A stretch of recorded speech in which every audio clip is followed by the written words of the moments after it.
Bro, you wanna hear the craziest thing that happened back when I was class 9? So there was the girl in our class. Her name was Ayesha, and she literally thought that she is some kind of mafia boss. Like the whole class was her kingdom, and everyone just had to obey her. And then we had Rohan, the typical topper, silent, library boy, basically teacher's favorite. Literally the kind of guy who reminds the teacher about homework. Now listen, things were still normal until Aisha suddenly started texting him. At first it was like, hey, do you have math notes? And then it turned into those 2M. Are you awake messages? But the gag is, Rohan actually liked another girl, Megha.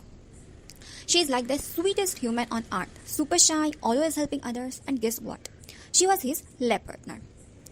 He was actually planning to confess on her birthday. Yes, full romantic plan. Until Aisha found out and literally threatened him like, try it and I will destroy your project report.